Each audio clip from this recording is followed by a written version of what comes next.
మాటల్ని నువ్వు ప్రయత్నం చేస్తే చివరికి నువ్వు భయపడాల్సిందే. అయిపోయింది, 2 సంవత్సరాలు అయిపోయింది.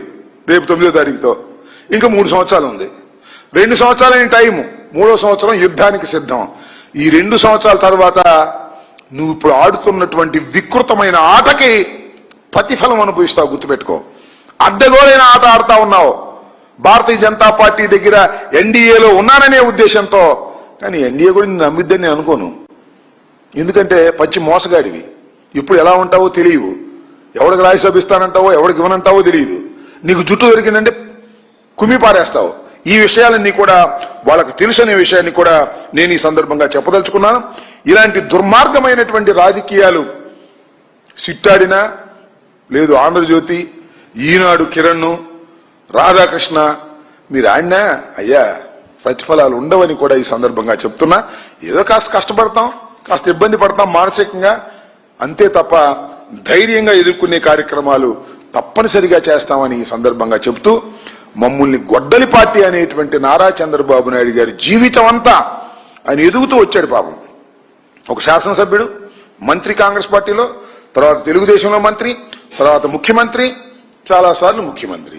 ప్రతి ఎదుగుదలలోనూ నువ్వు ఒకరిని రాజకీయంగా నైతికంగా చంపుతూ వచ్చావు.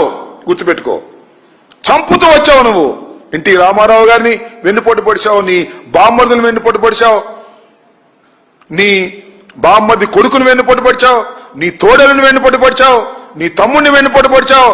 మొత్తం ఎన్టీ రామారావు గారికి సంబంధించిన కుటుంబాన్నంతా వెన్నుపోట్లు పొడుచుకుంటూ నీ రాజకీయంలో పైకి వచ్చినటువంటి దుర్మార్గమైన రాజకీయాలు తప్ప ఫెయిర్ పాలిటిక్స్ కావు. ఇవాళ కూడా నువ్వు ఫెయిర్ పాలిటిక్స్ వాడలేదు. ఓ పక్కన కాంగ్రెస్ తో ముసుగులో వ్యవహారం చేస్తావు, బహిరంగానేమో బీజేపీతో చేస్తావు, అక్కడేమో రేవంత్ రెడ్డితో ఉంటావు. ఇలాంటి దుర్మార్గమైన రాజకీయాలకు సరైన సమాధానం చెప్తారు ప్రజలు.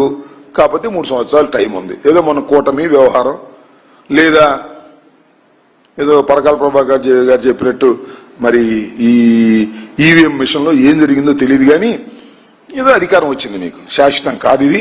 ఇదే చివరి అధికారం. దీన్ని భూస్థాపితం చేయడానికి మీ అబ్బాయి రెడీగా ఉన్నాడు. సీనియర్స్ కూడా అనుకున్నారు. ఇప్పుడేం బయటపడదు. కానీ 3 సంవత్సరాల తర్వాత వాస్తవాలు బయటకు వస్తాయని కూడా ఈ సందర్భంగా చెప్పదలుచుకున్నాను.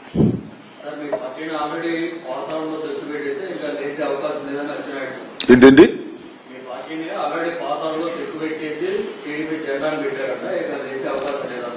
అని భ్రమిస్తున్నారు వాళ్ళు.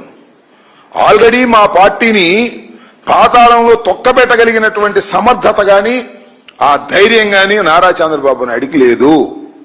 నారా చంద్రబాబు నాయుడు అనే వ్యక్తి ఆయన మ్యానిపులేటర్ తప్ప రాజకీయ నాయకుడు కాదు. చాలా స్పష్టంగా చెప్తున్నా. అలా భ్రమపడొద్దు. వైఎస్ఆర్ కాంగ్రెస్ పార్టీ రాబోయే రోజుల్లో అధికారంలోకి రాబోతుంది. దీన్ని ఎవరు ఆపగలిగిన వాళ్ళు లేడని కూడా ఈ సందర్భంగా చెప్పదలుచుకున్నాను. ఎప్పుడు గుర్తొస్తుంది? అక్రమాలు జరగలేదని చెప్పమను, అక్రమాలు జరగలేదని చెప్పమను, లేదంటే మేము అడిగిన వాటికి సమాధానం చెప్పమను. ఇప్పుడు శ్రీనివాస్ అని ఒక అతన్ని ఉద్యోగం ఇవ్వకపోతే కోర్టుకు వెళ్ళాడు కదా. ఎందుకు ఉద్యోగం ఇవ్వలేదు? ఎందుకు అతనికి ర్యాంక్ వచ్చింది? ఎందుకు అతనే ప్రొసీజర్ లో ఉన్నాడు? దీనికి సమాధానం చెప్పు, దీనికి సమాధానం చెప్పు. లేదంటే ఒక ఎంక్వైరీ, సిబిఐ ఎంక్వైరీ. లోకేష్ చివరికి ఎంతగా దిగజారిపోయాడు అంటే స్పోర్ట్స్ సర్టిఫికేట్స్ కూడా 10 లక్షలకి 20 లక్షలకి అమ్ముకుని డబ్బు చేసుకున్నటువంటి లవ్ క్యాష్ లోకేష్. ఇది అందరికీ తెలిసినటువంటి సత్యం. ఎవరిని అడిగినా చెప్తారు. ఇది వాస్తవం కాదని చెప్పమను, సమాధానం చెప్పమను. లేదంటే సిబిఐ ఎంక్వైరీ వేయమను. అది మాత్రం వేయరు.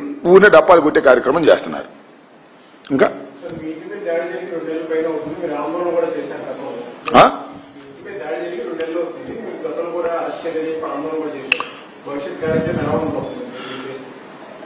ఇప్పుడు 31 జనవరి నా ఇంటి మీద దాడి జరిగింది. విజువల్స్ అన్ని మీరు చూశారు, అందరూ చూశారు. మీరే కాదు, రాష్ట్ర వ్యాప్తంగా అందరూ చూశారు. ఇంతవరకు ఒక్కళ్ళని కూడా అరెస్ట్ చేయాల. నేను